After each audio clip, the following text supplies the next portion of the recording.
আমাদের আকাশ ও দিন ও রাতের আকাশ। আকাশ, নীল আকাশের রহস্য, পৃষ্ঠা 112। গাছের ডালে মৌচাক দেখছিল মন্দিরা আর ইমরান। মৌমাছিদের যাওয়া আসার শেষ নেই। উড়তে উড়তে একজন আকাশে হারিয়ে গেল, একজন আবার এসে ঢুকলো মৌচাকে। মন্দিরা বলল, ওদের মতো তো নীল আকাশে হারিয়ে যেতে ইচ্ছে করে না। ইমরানও তাই ভাবছিল, বলল, করে তো।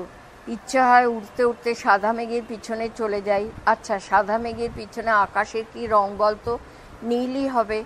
এমনিতে আকাশ তো নীলই। কাকা বলেছিলেন মেঘে জলের কণা থাকে, খুব অল্প ছোট ছোট জলকণা থাকলে মেঘ সাদা। পরদিন স্কুলে এসে দিদিমণিকে ইমরান এসব কথা বলল, সবাই শুনল। দিদিমণি বললেন, অনেক ছোট ছোট জলকণা থাকলে মেঘ কালো, আর জলকণা বড় বড় হয়ে গেলে মেঘ ছাই ছাই দেখায়। আলী বলল, কিন্তু এমনিতে কি আকাশ নীল? রাতে কি নীল দেখায়? সুমি বলল, ঠিক, রাতে তো কালো আকাশে তারা ঝিকমিক করে, কিন্তু চাঁদের কাছাকাছি জায়গাটায় মাঝে মাঝে আলো দেখা যায়। হারান বলল, দিদি, দিনের বেলাও সূর্যের কাছের আকাশটা ঠিক নীল নয়, সূর্য থেকে দূরের আকাশটা নীল হয়। পৃষ্ঠা 113। দিদি বললেন, ঠিক বলেছ, কিন্তু তুমি সূর্যের দিকে তাকিয়েছিলে নাকি? সোজাসুজি সূর্যের দিকে তাকালে চোখের ক্ষতি হবে। সবুজ বলল, কি করে বুঝবো কোন দিকে সূর্য? রাবেয়া বলল, নিজের ছায়াটা দেখতে হবে, ছায়ার ঠিক উল্টো দিকে সূর্য থাকে। ঠিক বলেছ। এবার বলো দেখি, বিকেলে সূর্য কোন দিকে থাকে? পশ্চিম দিকে। তখন আমার ছায়া থাকবে পূর্ব দিকে। ঠিক, তখন ছায়ার দিকে মুখ করে দাঁড়ালে সামনে পূর্ব দিক, পিছনে পশ্চিম, ডান দিকটা দক্ষিণ, বাঁ দিকটা উত্তর। বাড়িতে গিয়ে ভালো করে দেখে বুঝে নেবে। ছুটির দিনে কয়েক ঘন্টা মতো নিজের ছায়াটা দেখবে, তার সঙ্গে খেয়াল করবে কখন কোন দিকে সূর্য ছিল। বিভিন্ন সময়ে বিভিন্ন ঋতুতে বিভিন্ন জায়গায় আকাশের কি রং দেখেছো তা নিচে লেখো। কোন ঋতুতে দেখেছো? গ্রীষ্ম কোন সময় দেখেছো? সকাল। আকাশের কোন জায়গা, পশ্চিম দিক, কেমন রং? পৃষ্ঠা 114। সূর্য থেকে আলো, সূর্য থেকে তাপ, এ কেমন? সূর্য ও পৃথিবী, এ কেমন কথা? নানা সময় আকাশের রং নানা রকম। সন্দীপ বলল, দিদি, আকাশের রং কি বদলে যায়? দিদিমণি বললেন, আসলে আকাশের কোনো রং নেই, বাতাস রয়েছে, বাতাসে ছোট ছোট ধুলোর কণা ভাসে। দিনের বেলায় এসবের উপর সূর্যের আলো পড়ে, তাই রং দেখা যায়। রাতের আকাশে সূর্য থাকে না, তাই আকাশ কালো। রবিন বলল, চাঁদ থাকলে একটু আলো হয়, তাই কিছুটা দেখা যায়, তাই না? কেতকী বলল, চাঁদের আলো কম, বেশি দূর দেখা যায় না, দিনের বেলা অনেক দূরের জিনিস দেখা যায়। বেশ, অমাবস্যা রাতে আকাশে চাঁদ থাকে না, তখন কত দূর দেখা যায়? সামনে কেউ দাঁড়িয়ে থাকলেও চেনা যায় না। 115। আর আকাশে পূর্ণিমার চাঁদ থাকলে? কেতকী বলল, 8-10 মিটার দূরের চেনা লোককে চেনা যায়।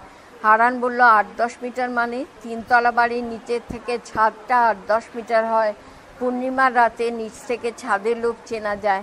রফি বলল, একটা বড় নারকেল গাছ যেমন উঁচু হয়। দিদিমণি বললেন, আচ্ছা, দিনের সব সময় কি একই রকম আলো হয়? না, বিকেলে আলো কমে যায়, গরমও কমে যায়। সূর্যের আলো কমলেই কি গরমও কমে? অনেক সময় মেঘ করলে আলো কমে, কিন্তু গরম কমে না। বেশ বলেছ তো। আলো আর গরম কোন সময় বাড়ে আর কমে তা ভালো করে দেখে নিচে লেখো। সময় সকাল, ঘটনা পূর্ব আকাশে সূর্য, দিনের আলো বাড়া কমা, গরম বাড়া কমা। 116। দিন ভরা ছায়ার খেলা, সূর্যের অবস্থান ও সময়ের পরিবর্তন। কখন কোথায় নিজের ছায়া পড়ছে তা মন দিয়ে দেখলো পৃথা। ছায়াটা ওর চেয়ে লম্বা না খাটো তাও দেখে লিখলো। আর ছায়ার উল্টো দিকে সূর্য, এটা বুঝে সূর্য কোথায় ছিল তাও লিখলো, ছবিও আঁকলো। স্কুলে সবাইকে সেটা দেখালো। দিদিমণি বললেন, এই ছবির বদলে একটা সহজ ছবি এঁকে ছায়াটা বোঝানো যায়। এই বলে দিদি একটা ছবি এঁকে দেখালেন, বললেন, এটা পৃথার ছায়ার চিত্র, রেখাচিত্র। একটা রেখা পৃথা, একটা রেখা সূর্য থেকে পৃথার মাথা ছুঁয়ে গেছে, আর একটা রেখা পৃথার ছায়া। সবাই খুব ভালো করে দেখলো। হামিদ বলল, আমিও আঁকতে পারবো। দিদি পৃথাকে বললেন, 7টার পরে আর ছায়া দেখনি? পৃথা বলল, তারপর 10টায় দেখেছি, স্কুলে আসার আগে, তখন সূর্য পূর্বে, কিন্তু প্রায় মাথার ওপরে। এই বলে 10টার সময় নিজের ছায়া, সূর্য আর নিজের ছবিটা দেখালো পৃথা। ছবি দেখেই হামিদ 10টার সময় পৃথার ছায়ার রেখাচিত্র আঁকলো। দিদি বললেন, এই তো শিখে গেছো, ছুটির দিনে সবাই দেখবে, সারাদিনে 6 বার দেখবে, রেখাচিত্র আঁকবে। সারাদিনে 6 বার নিজের ছায়া দেখো, তোমার নিজের সূর্যের আর তোমার ছায়ার রেখাচিত্র আঁকো। কোনো সময় ছবিও তাও পাশে লেখো, নিজের খাতায়ও এঁকিয়ে এবং লিখে রাখতে পারো। চাঁদ মামার লুকোচুরি, অমাবস্যা ও পূর্ণিমা, পৃষ্ঠা 118। ভালো করে সূর্য দেখার পর পৃথা ভাবলো চাঁদ কোথায় ওঠে, কোথায় ডোবে। সন্ধ্যাবেলা আকাশে চাঁদ খুঁজলো, কোথাও নেই। মাকে বলল, মা আকাশে তো মেঘ নেই, তবু চাঁদ দেখা যাচ্ছে না কেন? মা বললেন, কাল অমাবস্যা গেল, আজ থেকে শুক্লপক্ষ শুরু, আজ প্রথম সন্ধ্যা। আমরা বলি শুক্লপক্ষের প্রথমা তিথি।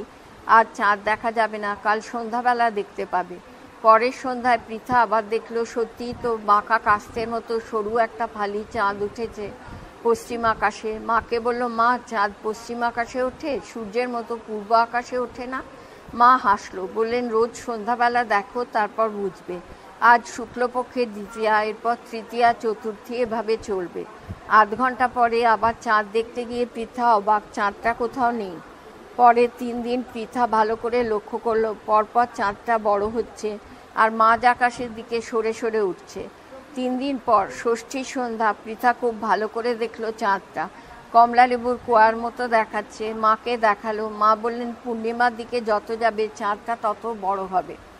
পৃষ্ঠা 119। পরদিন স্কুলে এসব কথা বলল পৃথা। স্বপন বলল, আমিও দেখেছি দিদি, পূর্ণিমার সন্ধ্যায় চাঁদটা ঠিক পূর্ব আকাশে ওঠে, গোল থালার মতো। আয়ুব বলল, পূর্ণিমার আকাশে শুধুই চাঁদ, তারা বেশি দেখা যায় না। দিদিমণি বললেন, ঠিক বলেছ, পূর্ণিমার পর থেকে কৃষ্ণপক্ষ শুরু হয়। প্রথম সন্ধ্যাকে বলে কৃষ্ণপক্ষের প্রথমা, তারপরের সন্ধ্যায় কৃষ্ণপক্ষের দ্বিতীয়া, তারপর তৃতীয়া, এভাবে চলতে থাকে। কোন তিথিতে আকাশে অনেক তারা দেখা যায় বলতে পারো? সবাই ভাবতে থাকলো। পৃথা বললে, এবার ভালো করে দেখব। বেশ, আগামী 1 মাস ধরে রোজ দেখবে, কবে কোন দিকে চাঁদ উঠছে, কত বড়, কোন দিকে সরছে, কোথায় অস্ত যাচ্ছে, আকাশে তারা কম নাকি বেশি। চাঁদ আর তারা দেখো, যা দেখছো সেসব কয়েকদিন অন্তর লেখো, রোজ লিখতে চাইলে খাতায় লেখো। অমাবস্যার কতদিন পরের কথা? 3 দিন। পূর্ণিমার কতদিন পরের কথা? চাঁদের ছবি, আকাশের কোন দিকে কখন চাঁদ উঠেছে, পশ্চিম দিকে সন্ধ্যাবেলায়, চাঁদ কোন দিকে সরছে ও কোথায় অস্ত যাচ্ছে, পশ্চিম দিকে, আকাশের আগের রাতের চেয়ে তারা কম নাকি বেশি। পৃষ্ঠা 120। তারা বা নক্ষত্র, তারায় তারায় আলোর নদী। রাতের আকাশে কত তারা, ফুটকি ফুটকি আলো, বড় ছোট। মাঝ আকাশে আলোর একটা নদী, প্রায় উত্তর দক্ষিণে। ওতেও কি অনেক তারা? তারাগুলো কি এক জায়গায় থাকে নাকি সূর্যের মতো সরে সরে যায়? স্টিফেন পূর্ব আকাশে 3টে তারা দেখে রাখলো, ভাবলো পরে আবার দেখব তারাগুলো সরে যায় কিনা। 2 ঘন্টা পরে এসে দেখলো পশ্চিমে সরে গেছে। স্কুলে গিয়ে এসব কথা বলল। আলী বলল, আমিও দেখেছি তারাগুলো সরে যায়। বিশাখা বলল, তাই? আমি তো দেখেছি সারা রাতে আকাশ একই রকম তারা ভর্তি থাকে। দিদিমণি বললেন, তাহলে ভালো করে কয়েকটা তারা দেখবে সরছে কিনা, তারপরে এ নিয়ে আবার কথা হবে। স্টিফেন বলল, দিদি তারাগুলোর কোনোটা ছোট কোনোটা বড় কেন? আলী বলল, ছোট আলো ছোট দেখাবে, বড় আলো বড় দেখাবে, এ তো জানা কথা। জেমস বলল, তা কেন? দূরে থাকলে বড় আলো ছোট দেখায়। দিদি বললেন, তাই? কোথায় এমন দেখেছো? রাস্তার আলো ঘরের আলোর চেয়ে বড়, কিন্তু দূর থেকে দেখলে মনে হয় একটা টুনি বাল্ব। অপূর্ব বলল, দেখতে ছোট তারাগুলো সত্যি ছোট হতে পারে, আবার দূরের বড় তারাও হতে পারে। জন বলল, মাঝ আকাশে একটা আলোর নদীর মতো দেখা যায়, ওখানে কি অনেক ছোট ছোট তারা আছে? ছোট হতে পারে, বেশি দূরের বড় বড় তারাও হতে পারে। ওই আলোর নদীটার নাম ছায়াপথ। পৃষ্ঠা 121। তারা আর ছায়াপথ বিষয়ে আর কি দেখেছো নিচে লেখো। কোন তিথিতে ছায়াপথ দেখেছো? সন্ধ্যা থেকে রাতে কোন দিকে তারা সরতে দেখেছো? ছায়াপথের একটা ছবি আঁকো। তারার কথা, মেঘের কথা। পৃষ্ঠা 122। মেঘ। সবাই ভালো করে দেখে একমত হলো। তারাগুলো পূর্ব থেকে পশ্চিমে সরে যায়। নন্দিনী প্রথম উত্তর আকাশের 3টে তারা দেখেছিল, সেগুলো সরেছে কিনা বুঝতে পারেনি। পরে উত্তর পূর্ব কোণের 3টে তারা দেখে রেখেছিল, আরও 2 ঘন্টা পরে দেখেছে, সেগুলো পশ্চিম দিকে সরেছে। দিদিমণি বললেন, কেউ দক্ষিণ আকাশের তারা দেখনি? রেহানা বলল, দেখেছি, সেই তারাগুলো সরে গেছে। বেশ, আজ সন্ধ্যাবেলা পূর্ব, উত্তর আর দক্ষিণ আকাশের তারা দেখবে কোনটা বেশি সরছে, কোনটা কম সরছে। আজ আকাশে মেঘ রয়েছে, রাতে কি আর দেখা যাবে? বেশ তো, যে সন্ধ্যায় মেঘ থাকবে না সেই সন্ধ্যায় দেখবে। অবন্তী বলল, দিদি মেঘ কেন হয়? সুজন বলল, পুকুরের জল বাষ্প হয়ে যায়, সেই বাষ্পই মেঘ। অনেকটা ঠিক বলেছ, তবে জলের বাষ্প দেখা যায় না। সুজন অবাক, বলল, জল ফোটালে ধোঁয়ার মতো বাষ্প ওড়ে তো? সেগুলো জলকণা, জলের অনেক বাষ্প জমে তৈরি জলকণা। পৃষ্ঠা 123। অবন্তী বলল, শীতকালে পুকুরের ওপরে যে ধোঁয়া দেখা যায় ওগুলো জলকণা, জলের বাষ্প সামনের বাতাসেও রয়েছে, কিন্তু দেখা যায় না। ফুটন্ত জল থেকে একটু উঠে বাষ্প ঠান্ডা হয়ে যায়, বাতাসে ভেসে থাকা খুব ছোট ধুলোর কণার গায়ে জমে ছোট ছোট জলকণা হয়, সেইগুলো ধোঁয়ার মতো দেখা যায়। রেহানা বলল, আর মেঘ? নদী, সাগরের জল শুকিয়ে বাতাসের জলীয় বাষ্প বাড়ে, বাতাসে ভেসে থাকা ধুলোর কণার গায়ে ওই বাষ্প জমে জলকণা হয়, পাশাপাশি ভাসে। তারা সূর্যের আলো আটকে দেয় বা নানা দিকে ছড়িয়ে দেয়। আকাশে সেই জায়গাটাকেই বলে মেঘ। রাস্তায় ধুলো ওড়ে, ঘরের মধ্যে ধুলো দেখেছ? রাতে টর্চের আলো দিয়ে দেখা যায়, দিনে দরজার ফাঁক দিয়ে সূর্যের আলো পড়লেও ধুলো দেখা যায়। নানাভাবে দেখো, কোথায় কিভাবে দেখেছ তা লেখো আর আঁকো। মেঘ, বৃষ্টি, বাজ। পৃষ্ঠা 124। মেঘ নিয়ে কথা হতে হতে সত্যিই বৃষ্টি এলো। বিদ্যুতের চমক আর কর্কর শব্দে বাজ পড়া শুরু হলো। ক্লাসে সবাই নড়ে চড়ে বসলো। ঋতু বলল, দিদি বাজ পড়ে কেন? নবীন বলল, মেঘে মেঘে ঘষা লাগে, আগুন বেরোয়। সুজন বলল, সে কী করে হবে? মেঘ কি পাথর নাকি? মেঘ তো আসলে জলের ছোট ছোট কণা, তাতে কি করে ঘষা লাগবে? দিদিমণি হেসে বললেন, গ্রিলের দোকানে লোহা জোড়া দেখেছ? নবীন বলল, দেখেছি, বিদ্যুৎ চমকানোর মতো আলো ঝলকায়। জেমস বলল, ঘরে ইলেকট্রিক সুইচ অন করলেও অনেক সময় অমন দেখা যায়। সাবিনা বলল, একটা কাক উড়ে ইলেকট্রিক লাইনের দুটো তারের মাঝে গিয়েছিল, জোর শব্দ হলো। আর কি আলো! কাকটা মরে গেল। সেদিন আমার খুব মন খারাপ হয়েছিল। বাজ পড়া আসলে ওই রকম, মেঘের একটা জায়গা থেকে আর একটা জায়গায় বিদ্যুৎ যায়, তাতে আলোর ঝলক দেখা যায়, তখন আকাশে বিদ্যুৎ চমকায়। মেঘ থেকে মাটিতে বিদ্যুৎ গেলে আমরা বলি বাজ পড়ল।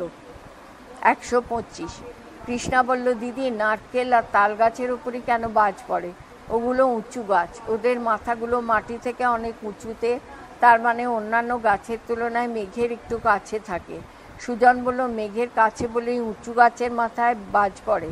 তিন্নি বলল, একবার বাজ পড়ে আমাদের একটা নারকেল গাছ মরে গেছিল, তার গুঁড়ি দিয়ে আমাদের পুকুর ঘাট বাঁধানো হয়েছে। অনেকেই তাই করেন। এমনিতে এইসব গাছ কেউ কাটে না, বাজ পড়ে গাছ মরে গেলে কিছু করার থাকে না, তখন গাছটা ফেলে না দিয়ে নানাভাবে কাজে লাগানো হয়। তোমাদের বাড়ির বা স্কুলের কাছাকাছি কোথাও বাজ পড়লে সে বিষয়ে জেনে নিয়ে নিচে লেখো। কোথায় বাজ পড়েছে, কখন, বৃষ্টির আগে না বৃষ্টির সময় নাকি পরে, তাতে কাদের কি ক্ষতি হয়েছে। আকাশে রঙের ছটা। 126। বৃষ্টি থামার পর ছুটি হলো। বাড়ির পথে চলল সবাই। আবার একটু রোদ উঠল। হঠাৎ করিম দেখলো আকাশে যেন অনেকগুলো রং সাজানো রয়েছে। বলল, ওই দেখো, আকাশ কত রং সাজিয়ে রেখেছে। সবাই দেখলো। রেখা বলল, কি কি রং আছে বলো দেখি।